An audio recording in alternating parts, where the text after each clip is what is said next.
which started very intense riots, and it's all tied into the privilege because, again, first and second estate, they're doing great. They've got plenty of food. Can tie into the quote that Marie Antoinette never actually said, but let them eat cake. They didn't even have bread to eat, so just no food. Third is the economics. So the economics of France at the time could have been a lot better, but the king and the queen were spending money like crazy. The king loved going to war, so he would spend a ton of money on war, which increased the national debt exponentially. And then the queen had a very expensive taste.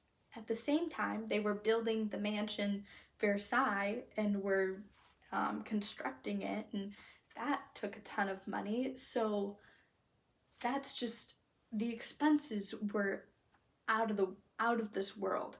They were huge. But yet all of these working class and peasants and impoverished people had nothing. They would not give any money down to the people. So all of these events really just sparked the French Revolution. The Third Estate was done. They were ready to get rights. They were ready to not be struggling anymore, live equally, live fairly. So that's what they did. They started the French Revolution. Some other events of the French Revolution that really sparked it was the Women's March. This happened in 1789, which was kind of the peak year of the French Revolution.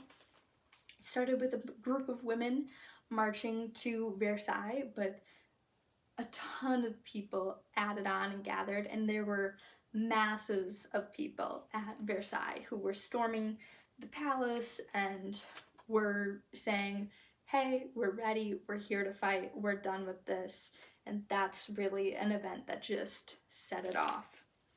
The second piece was the flight to Varennes, which was in June 21st, 1791. So here, the queen and the king knew they were kind of in trouble. So what they should have done is stayed and faced it, but they decided to flee the country, flee their city and leave, and pretty quickly they were caught and brought back to where the palace was, and that was almost the end of it. Their fleeing showed that King Louis XVI was untrustworthy. They didn't like Marie Antoinette, so brought him back, and that just was it. They were done with the monarchy at that point. Pretty shortly after, King Louis XVI was executed by the guillotine, and Queen Marie Antoinette was followed a couple months later. And so now the monarchy just wasn't there. So for a few years there, people tried to govern this France, but it just wasn't working, and people didn't know what to do. It was good that the monarchy wasn't there, but there was very little structure besides that. So to kind of wrap it all up, Napoleon came, and Napoleon actually had enough power to overthrow the entire monarchy, the entire government,